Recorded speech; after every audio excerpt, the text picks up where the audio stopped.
Warpugs, anytime I hear that the Volgun has a video out where somebody is utterly impressed by his voice acting, it's something I want to see. This is the SS Sommerfeld. It is a highly requested video from the SCP channel. Guys, there are so many requests right now. It is absolutely mind-numbing.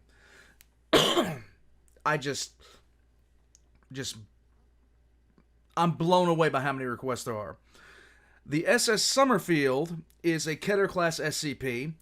And apparently Crystal Void says this is some of his best voice acting, period. I'm sold and I'm ready to go. So, guys, if this is your first time ever checking me out, I am a massive fan of the Volgun. I'm a massive fan of SCP Illustrated, well, Mr. Illustrated now, excuse me. The Exploring series, they have been my introduction as well as you guys. You guys have introduced me into the wider SCP world. I'm trying to do some of my own lore videos now. It'd be Old Man Lore Stories in Theory. Well, I've been doing lore videos for a long time now, but recently I just separated them from the main channel. So, Lore Stories in Theory is down in the description below. Just go by and check it out. I have 3 SCPs that I've covered so far. 2, sorry. 99 and 5131. I'm an idiot. You guys already know this. We're going to get into SCP-3241, the SS Sommerfeld. Anyhow, I'm an idiot. I hope you guys enjoy this because I know I'm going to. It's the Volgun. It's an SCP, and this weekend, I think, I'm going to go ahead and make that list that I was talking about making about my favorite SCP so far. And you guys can ridicule me in the comment section for it. You already know the good boy is going to be down there. So I think I'll do a either top 10 or a top 20 SCPs for me so far that I've learned about. Let's get into it.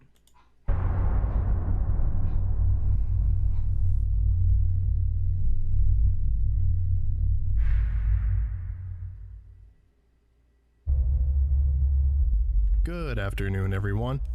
My name is Dr. Miller, and the SCP we're going to be looking at today is SCP-3241. Okay.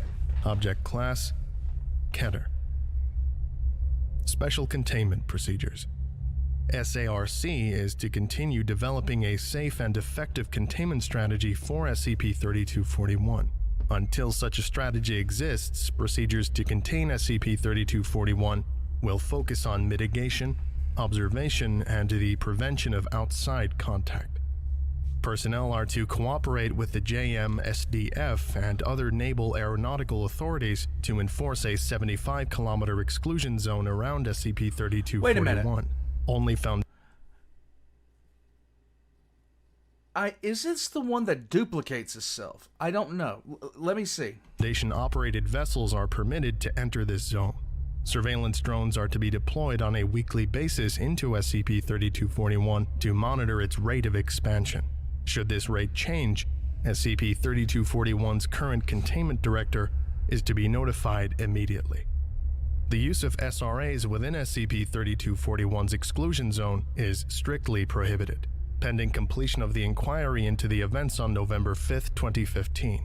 No personnel, Foundation or otherwise, are permitted to enter SCP-3241 without O5 approval. Okay. Description: SCP-3241 is an irregularly shaped volume, approximately 12 kilometers in diameter, centered upon the SS Sommerfeld, formerly SS Chavez. It exhibits numerous spatial, temporal, molecular, and biological anomalies. Although the nature and severity of these anomalies fluctuate with no discernible pattern, they do not extend beyond SCP-3241. SCP-3241 is currently expanding at a rate of approximately 4 meters per day. The SS Sommerfeld is a cargo ship constructed in 1963 by Sun Shipbuilding and Dry Dock Company. Okay. It was purchased, refurbished, and rechristened in 1995 by... Real quick question. Are there 6 Gellerfields on it? And if so, why are there 6? And if you don't get that joke, I apologize. DLS as part of a Foundation-sponsored contract to provide a transport for low-risk anomalies and anesthetized ontokineticists from the decommissioned Site 97 to Site 82. Huh. In 1998, the ship was lost along with its crew, anomalies, and all 5 ontokineticists on board. An inquiry conducted by the Foundation in 1999 attributed this to a mid-transit containment breach followed by the failed deployment of its emergency safety system, consisting of 6 linked SRAs. In 2015, the SS Sommerfeld was discovered adrift 200 kilometers west of Odo Island. This led to the formation of SARC to assess the sudden emergence of SCP-3241 and develop a safe and effective containment procedure for it. Okay. In 2018, new evidence came to light regarding possible malfeasance on the part of Daniel DeVorn and DLS. A second inquiry was conducted into the events of 1998 and 2015. As a consequence of this inquiry, all current and future contracts with DLS have been suspended. Daniel DeVorn remains at large and has been designated as Person of Interest 3241-347. Lovely. Addendum 3247-1. Loss of the SS Sommerfeld. On September 17, 1998, the SS Sommerfeld departed Jacksonville, Florida, USA, for Itaguaí, Rio de Janeiro in Brazil. At 1721 UTC, the Coast Guard received a signal from the ship's EPIRB, emergency position indicating radio beacon, placing it near the center of the Atlantic Ocean. At 1806 UTC, the EPIRB broadcasted another signal, placing it in the vicinity of the Sokote Allen mountain range. At 1855 UTC, COSPAS SARSAT satellites received a final transmission from the beacon. Its position could no longer be determined. All subsequent attempts to establish communication failed. Lovely. Early recovery efforts were hindered by Hurricane Georges, an inability to determine the SS Sommerfeld's location, and DLS representatives who incorrectly insisted to Foundation officials that the vessel was not lost but merely delayed on account of severe weather conditions. Daniel DeVorn defended this decision during the 1999 inquiry. Uh-huh. Her emergency beacon was sending a signal, but the coordinates were all over the place. They made no sense. We've had distress beacons misfire before, so we figured it was malfunctioning. We couldn't establish radio contact to confirm on account of Hurricane Georges, but after 3 hours of nothing, we realized something was wrong. That's when I made the call. I called Jack myself. I told him something was wrong. I told him that Sommerfeld had gone missing.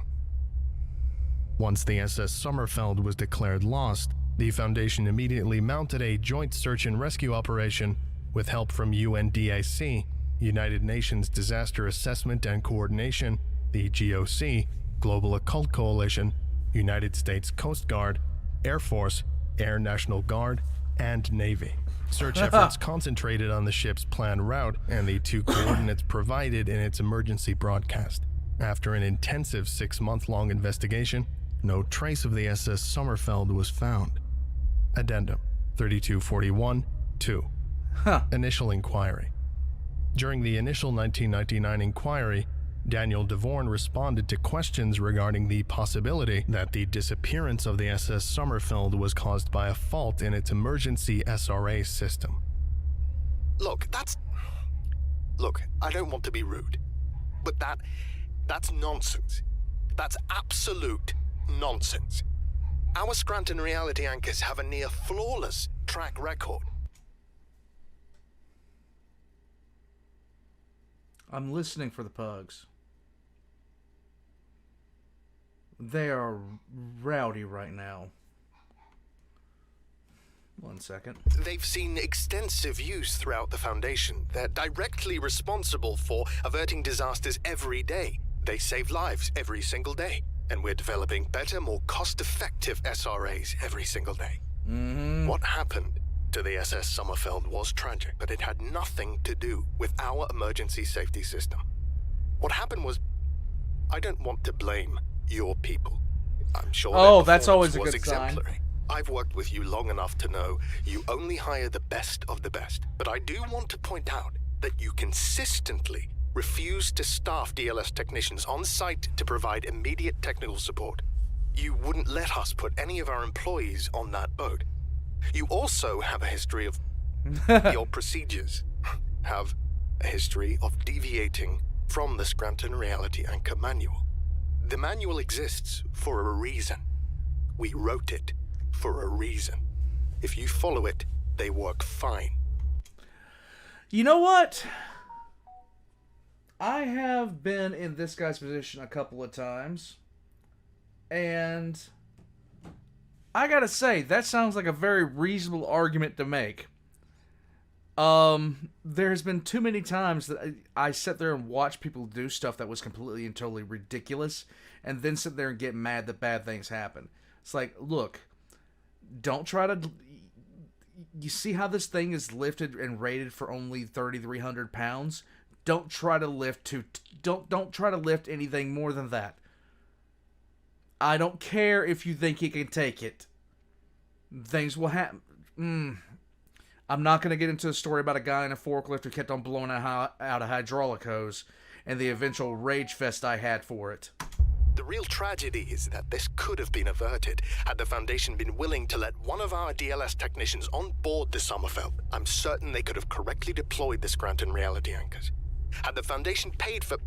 Had you been willing to take the time and let our technicians just train your employees or even read our manual, I'm certain we wouldn't be having this conversation. Professor Zora Shetter, a paraphysicist who left the Foundation to work for DLS as a consultant, corroborated Daniel DeVorn's claims. I'll never understand the resistance to Scranton Reality Anchors. Never. We have this wonderful little device, this wonderful miracle that can reduce even the fiercest of reality benders to a purring kitten. Previously, the only bottleneck was their prohibitive production cost and maintenance requirements. But now they're cheap, self-correcting, and 100 times more potent. I've worked with them for decades.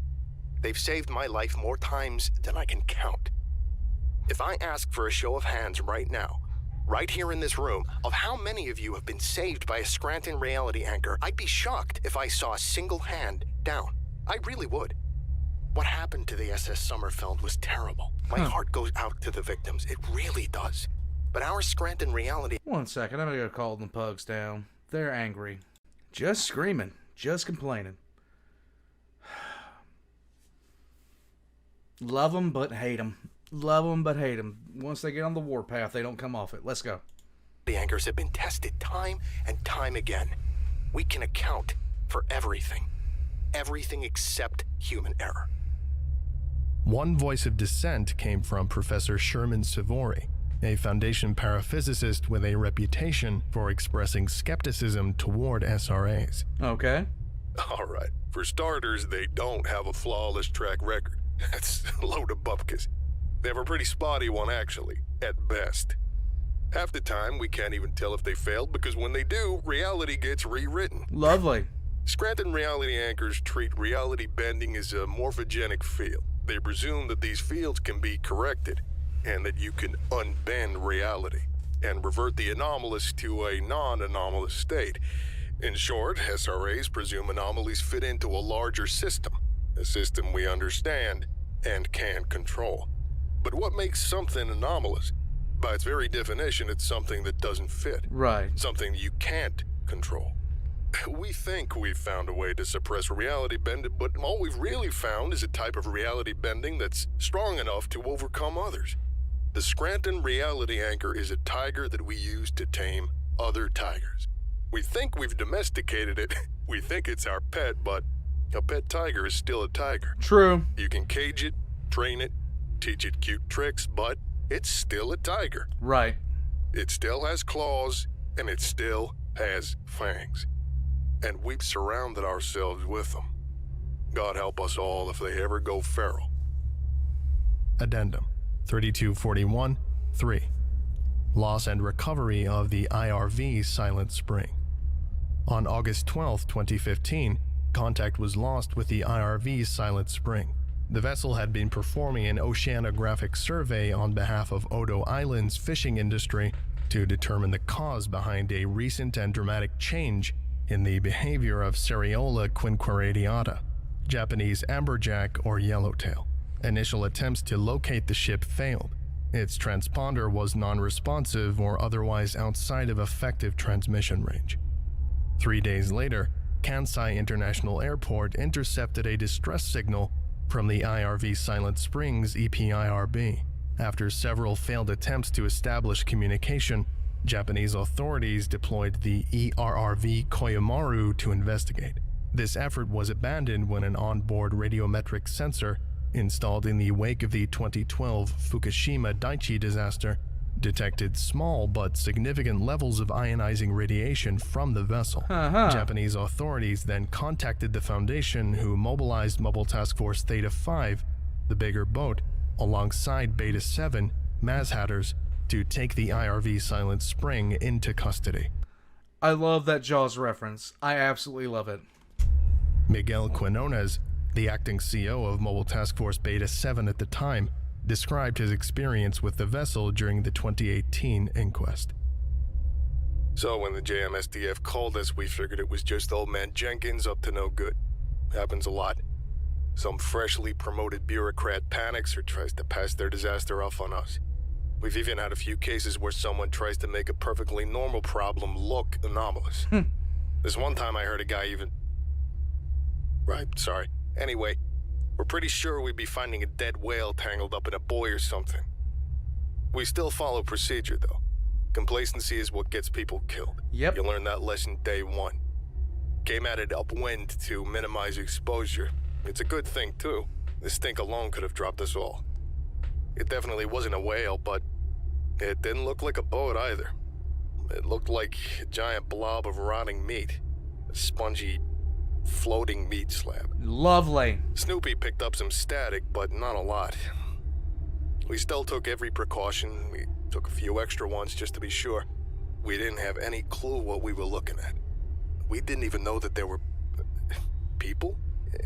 We didn't know there was anybody in there. We just hooked it up and hauled it away. Figured the lab coats would sort it all out. Good on you. The IRV Silent Spring was transported to a temporary provincial site for containment and evaluation. Researchers soon discovered it previously hosted a colony of over 300 unidentified species of microorganisms. Okay. Despite this microbiome's incredible complexity and interdependent functionality, a mass extinction event had occurred prior to recovery. The vessel's exterior was sheathed in an expired colony of microscopic arthropods. Hollow calcium carbonate nodules extruded from the ship's surface at multiple points. Endoscopic and sonographic surveys determined that they extended through the hull as part of a rudimentary respiratory system. Large internal cavities of elastic tissue could expand and contract to regulate airflow. Upon dissection, researchers discovered that the vessel's interior topography was connected by a complex vascular system of thin, flexible tubing responsible for the circulation of nutrients and expulsion of effluent. These tubes extended into the IRV Silent Springs crew. Each crew member's central nervous system had been partially extricated and fused into a singular neural mass incorporated into the vascular system, which supplied the brain tissue with glucose and oxygen. The purpose or function of this congealed neural mass could not be determined. The module containing the IRV Silent Springs EPIRB and VDR voyage data recorder was found intact. The microbiome had failed to penetrate its exterior shell. However, repeated exposure to ionizing radiation had corrupted the device's internal memory, rendering it irrecoverable. While retracing the IRV Silent Springs' initial route, a Foundation-operated submarine, the SCP-F Stravinsky, encountered a cargo vessel adrift 2 kilometers west of the Odo Island, Japan. The ship had no AIS, automatic identification system, did not respond to hails, and emitted significant levels of ionizing radiation. The SCP-F Stravinsky launched a Panopticon-class surveillance drone towards the vessel. Prior to an unexplained mechanical failure, digital imagery from the drone confirmed the ship's markings as a match for the SS Sommerfeld. Addendum 3241-4. Initial response. On October 26th, So, from the Atlantic to the Pacific, no explanation. Just go with it. SARC was assembled to assess the extent of the SS Sommerfeld's threat and develop an effective containment strategy for it. Brian Browning, a veteran Foundation field agent, and Site 97's former site director, was assigned as containment director. Close observation of the SS Sommerfeld was all but impossible on account of its unpredictable properties. Surveillance drones sent into its area of effect experienced numerous mechanical failures. In order to acquire more data, Director Browning requisitioned several SRAs from DLS and ordered them mounted inside the SCPF Stravinsky. Okay. The submarine was to approach SCP-3241 under the cover of a morphogenic field and attempt to retrieve its VDR. Several members of the SCPF Stravinsky's crew refused Director Browning's orders. This group included the vessel's executive officer, Leslie Horton. She explained her decision in 2018. I can't wait. Browning painted us as a bunch of traitors attempting a coup. But anyone with a fucking iota of military experience will tell you there's a world of difference between open fire and walk up to the enemy and tweak his nose while a magic box protects you. Besides, this wasn't I like her. I like her. a military operation. There was no immediate threat. We had every right to stop work over safety concerns, and that's precisely what we did. Professor Bakshi was the reason why, though. Bakshi had experience with SRAs, real experience. He didn't trust them. He told Browning that his plan would put us at risk. When Browning told him to piss off, Bakshi came to us directly. He explained these things, the SRAs. He told us they were unreliable. Described it like trying to put out a fire with a flamethrower. Sometimes it works, sometimes you just burn the whole goddamn neighborhood down. Yep. Convinced me, at least. Browning was furious. Kept ranting about how Bakshi didn't know the first thing about field work or paratech. He said that if Bakshi didn't have the stomach for this sort of thing, then he ought to. I think his exact words were, "Go apply for a job managing a 7-Eleven." And then he said some other things that I won't repeat here. But in the end, Bakshi wouldn't back down, and neither would we. A compromise was reached on November 5th. One SRA would be mounted to a USV, unmanned service vehicle, capable of sustaining its weight and supplying it with power. A representative from DLS arrived as an SRA consultant and to provide technical support. Shortly after entering SCP-3241's area of effect, the USV ceased to respond to remote commands. The vessel operated autonomously for 2 kilometers before experiencing a catastrophic mechanical failure and sinking, along with the mounted SRA. As this was significantly farther than what previous drones had achieved, the DLS representative claimed that the SRA had worked. Furthermore, he claimed that control over the drone had likely been lost on account of the SRA's morphogenic field not being wide enough to prevent anomalous disruptions of incoming radio transmissions. Okay. He concluded that a network of overlapping SRAs, combined with adjustments made by a licensed SRA operator, would be more than sufficient to overcome any of SCP-3241's anomalous effects. Director Browning agreed with this assessment. He again ordered the crew of the SCPF Stravinsky to mount SRAs into their vessel and proceed into SCP-3241's area of effect. With Professor Bakshi, the only licensed SRA operator present at the time, on hand to make adjustments as required. Again, several members of SCPF Stravinsky's crew refused. I don't blame you. Fuck that shit. Director Browning then ordered 3 of the 5 remaining SRAs to be mounted on the SCPF Beagle 3, a small 4-man patrol boat, and assembled a team to personally accompany him to SCP-3241's area of effect. When Professor Bakshi refused to accompany Director Browning, he asked the DLS representative to fill Professor Bakshi's role instead. In 2018, Professor Gampier Bakshi gave the following testimony regarding Director Browning's request for the DLS representative to operate the SRA. Raymond Asakawa, the technician from DLS. That was his name. He was young, very young. Very bright, too. I found out later that he was studying to be a computer scientist. He just worked this job to pay his tuition. Well, that answers that question, if that worked or not. Everybody fucking dies. I don't think he... No, I know he didn't intend to mislead anyone. He just trusted his training. He trusted the SRA manual. All his answers to Director Browning's questions came straight out of that manual. He must have memorized it. Director Browning ate it up. Patted the young man on the back, asked him all about Hume levels, Kant counters. Questions he knew Mr. Asakawa could answer. Building up his confidence, making him feel like an expert, like part of the team. Then, when Dr. Browning asked me to accompany him, he knew I would say no. He knew. He turned to Mr. Asakawa, and that's when I realized what was going on, why he had been treating this young man so nicely. He was playing with him. He turned to Asakawa and said, he asked if he could, he asked him to, shit.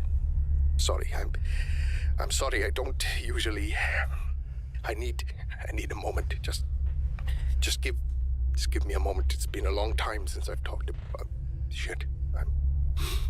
I'm sorry. Okay. All right. Okay, I'm all right now. Sorry for the cussing. He looked so scared right then.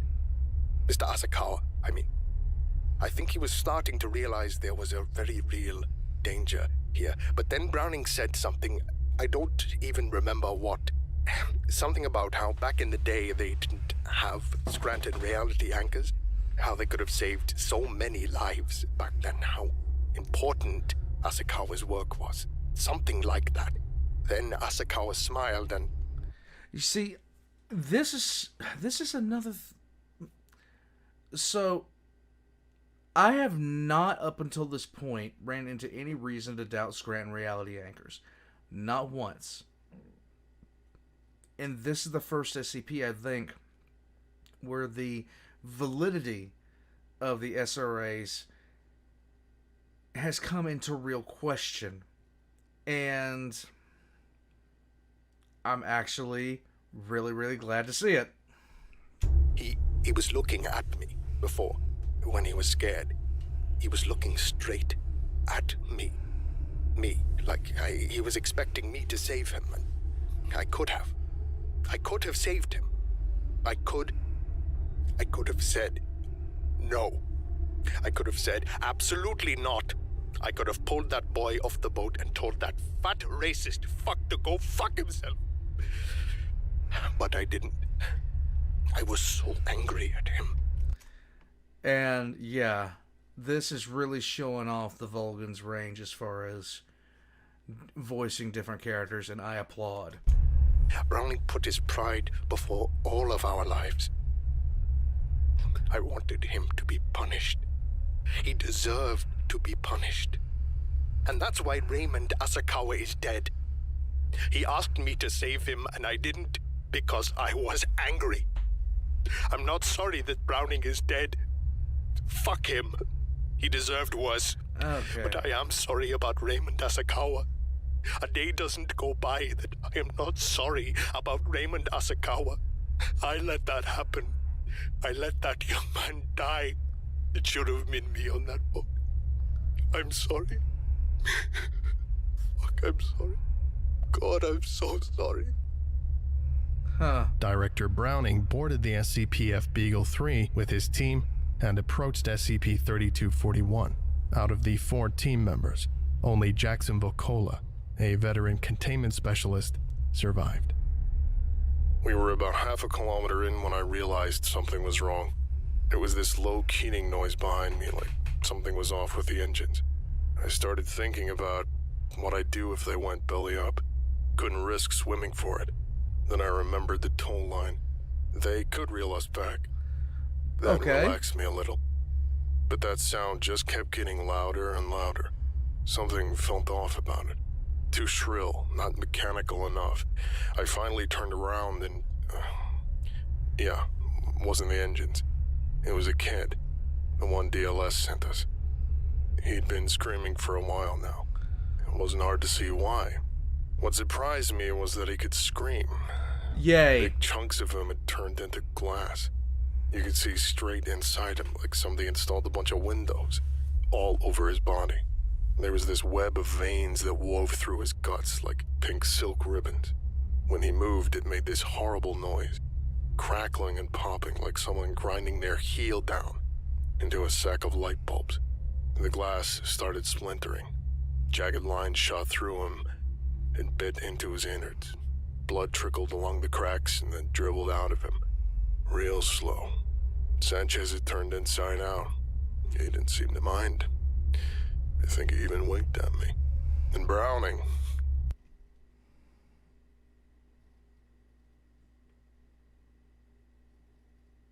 Bruh.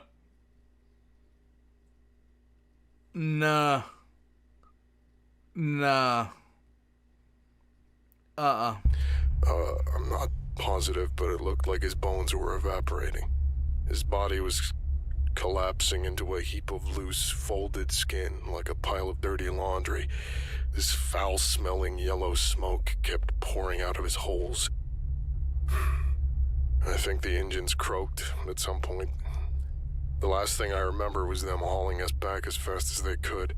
That's when I passed out from the pain. Yeah, no kidding. When I woke up a few weeks later, they told me that Sanchez and Browning were dead on arrival. The kid took about 20 minutes to finally shatter and bleed out. Ugh. As for me, got pretty lucky. Only lost 3 limbs and half of my intestinal tract. Ugh. Browning was a son of a bitch. I'll give you that. He and I joined the Foundation during the glory days. We did things differently back then. And when the times started changing, he couldn't change with them. He was my friend. Yeah, he was also a shitty human being. I know that. I've always known that. But for all his faults, he's not the reason I now drink my meals through a tube and shit them into a bag. I don't blame the kid either.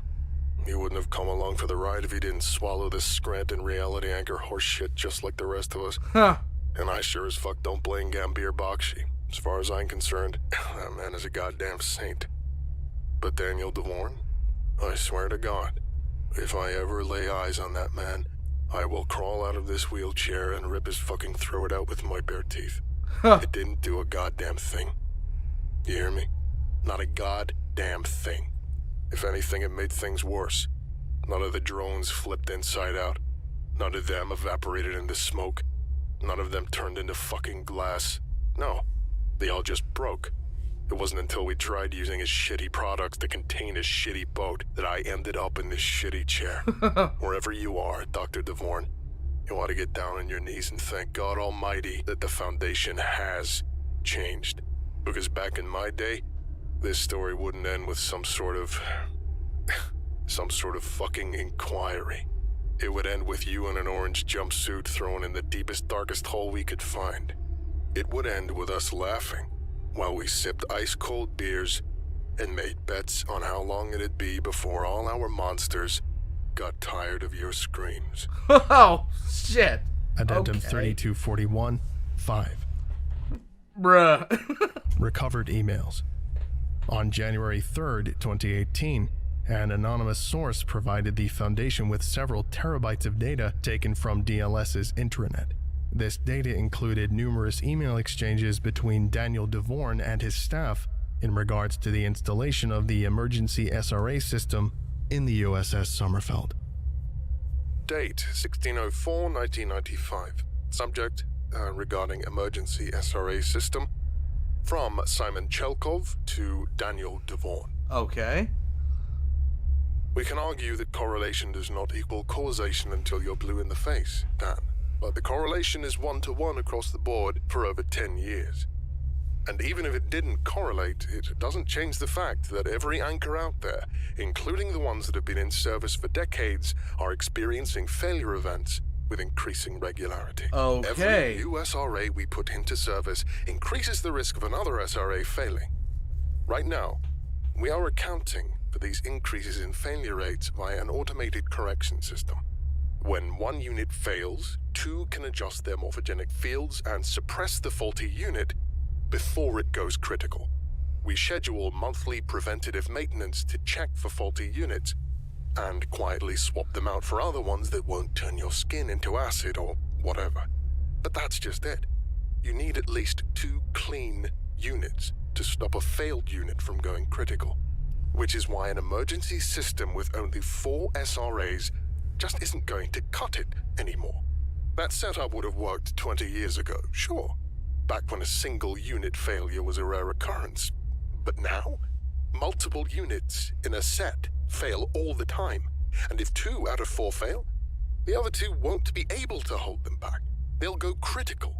Have you ever seen a Scranton reality anchor go critical? I have. Words like biblical come to mind. If you want this ship to be safe, you'll need 18, at least 15 units. That will keep them out of the danger zone. That makes the changes of a criticality event all but impossible.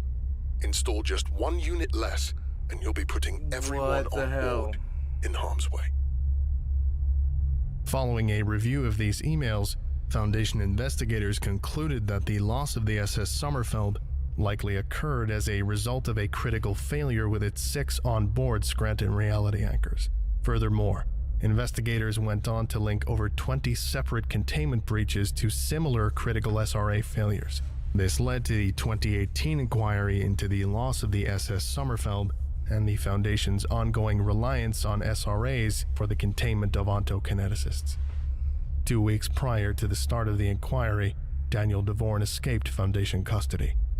Efforts to locate him are underway. Oh my God. This concludes today's lecture. Thank you for listening, if indeed you still are.